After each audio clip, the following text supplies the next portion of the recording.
that we may be all saved. Let Christmas gather us to be kind to each other, especially the poor and marginalized, and may the season fill us with the generous spirit to address the material, emotional, and spiritual needs of fellow Filipinos. Let us live the values of Christmas when Jesus Christ visited the most humble of all places. Let this season teach us to look at each other truthfully, with forgiving eyes. Guide our hands to reach out to both the uplifted and the fallen. O God, grant us the peace, love, and goodwill of this holy and joyful season. Amen. Amen.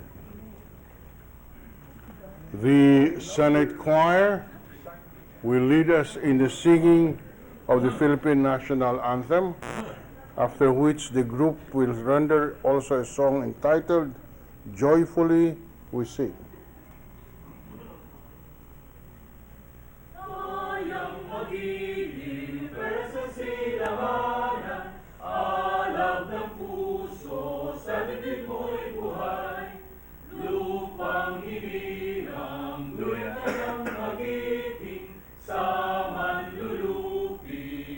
Pasisiin sa dagat at bundok, sa simoy at sa langit mong buraw, may dilatang tula, awit sa paglayang minamahal.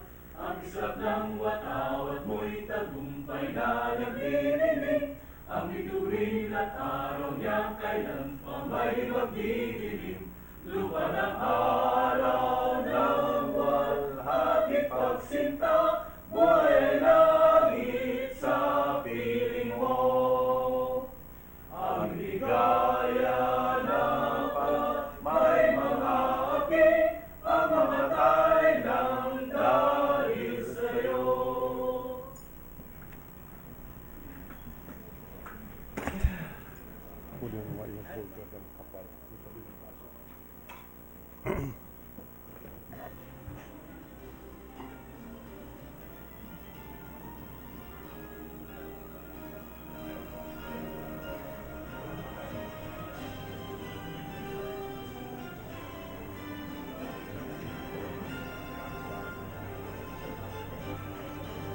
Po.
With the permission of the chamber, we declare 1-minute recess.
Po.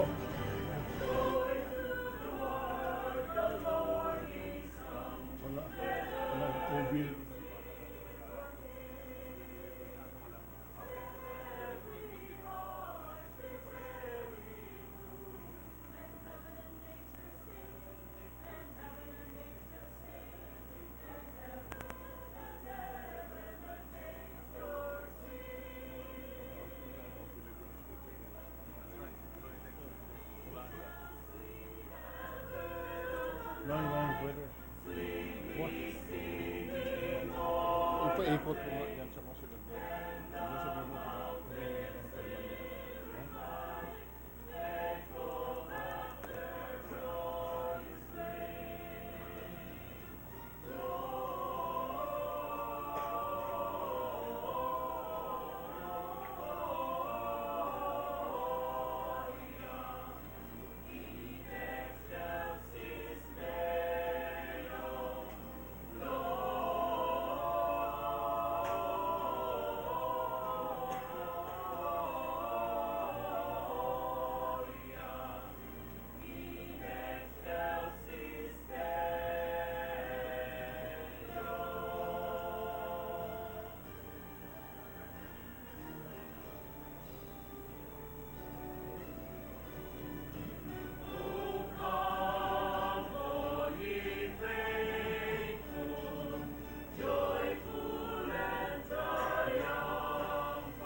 mo problema niya.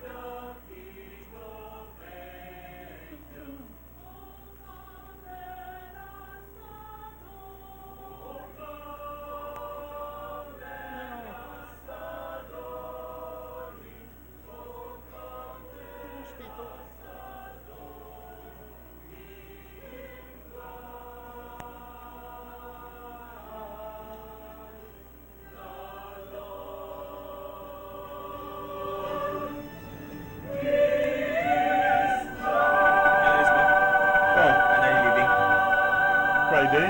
This Friday, na? And you're back After 10 days.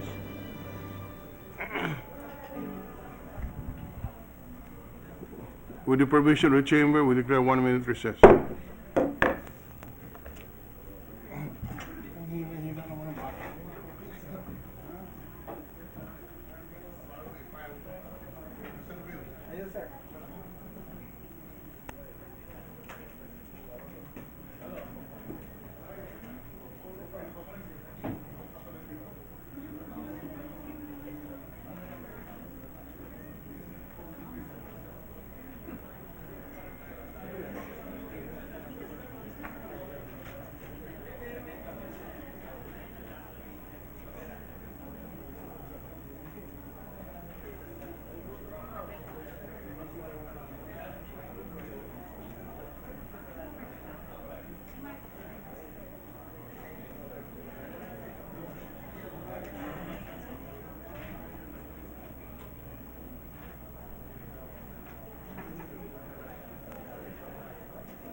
Nandiyan pa pala.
Session is resumed.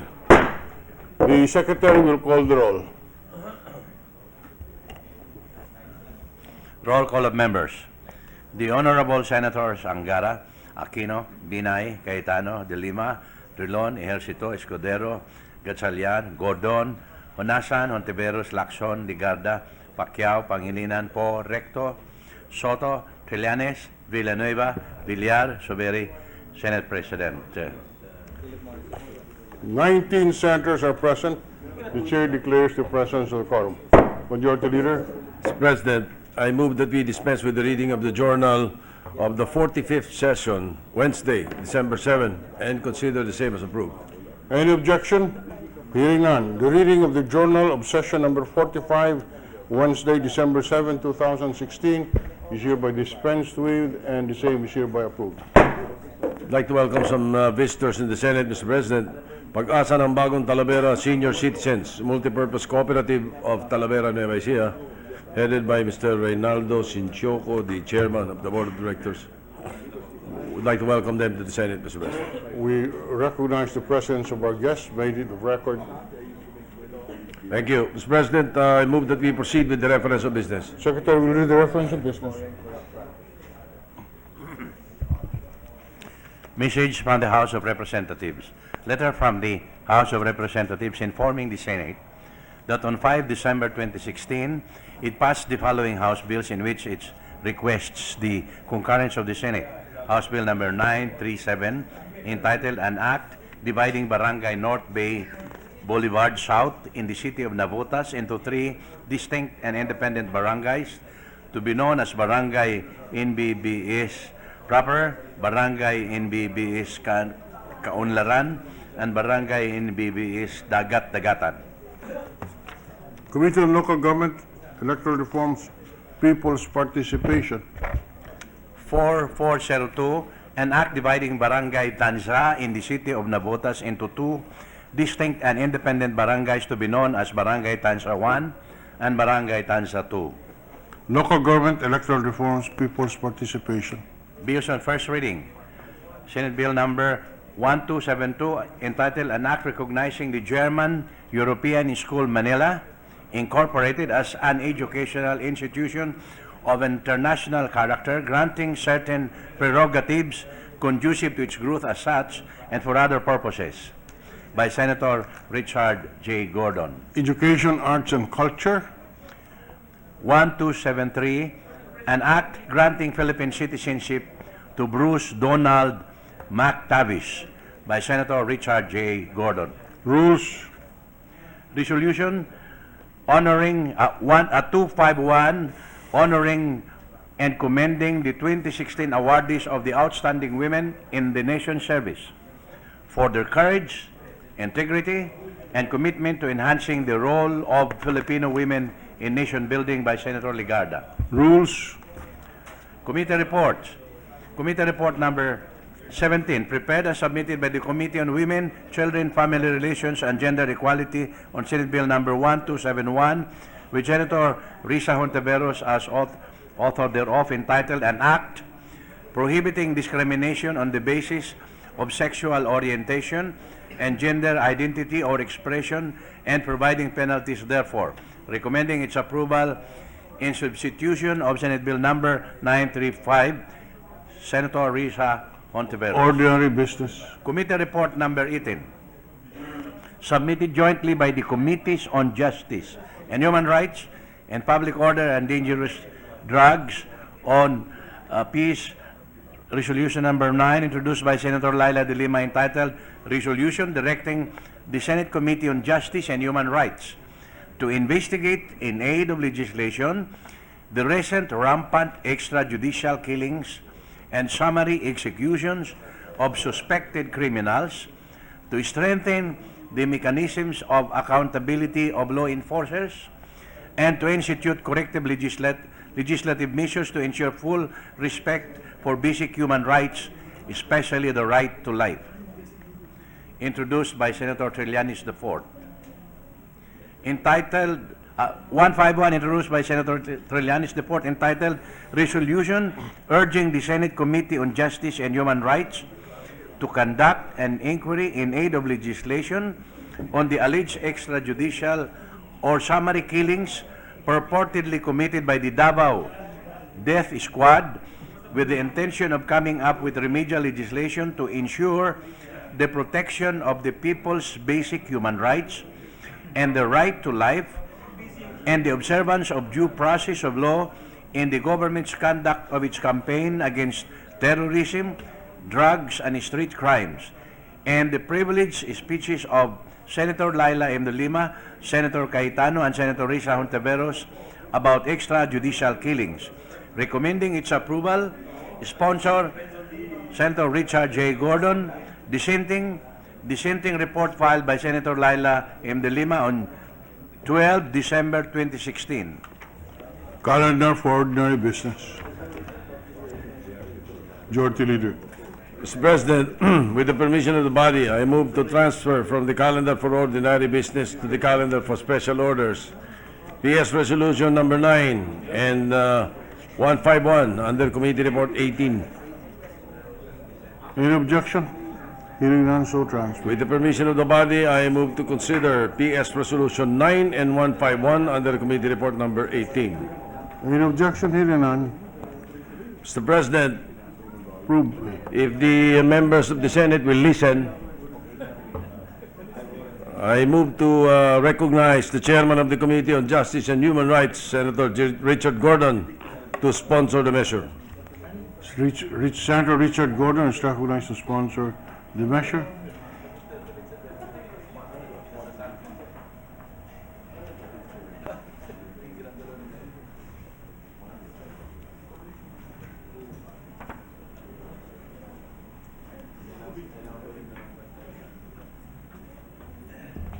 Just a minute, Mr. President. I've just consulted my staff for a minute. Half a minute. 1 minute suspension.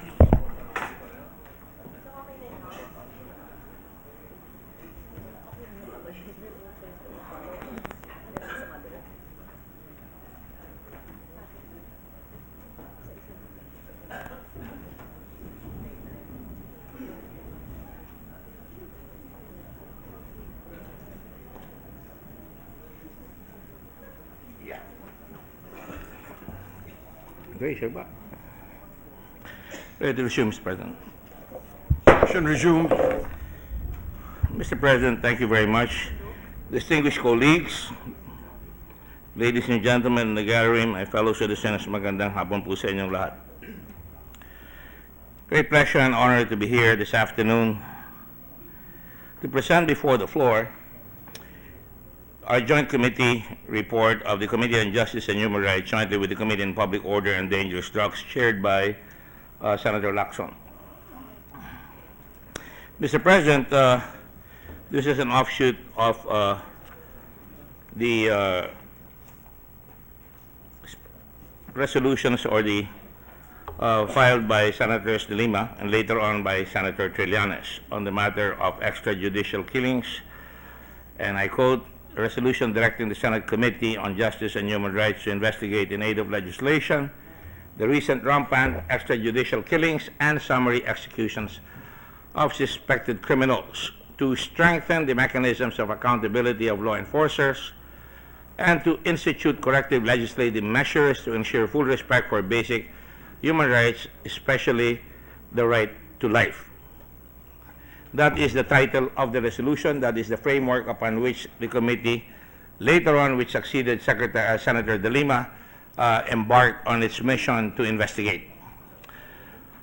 Later on, another resolution will be filed after presenting a witness that had no affidavit, Mr. Bato, filed by Senator Trillanes. And it says, under 151, resolution urging the Senate Committee on Justice and Human Rights to conduct an inquiry in aid of legislation on the alleged extrajudicial or summary killings purportedly committed by the Davao Death Squad with the intent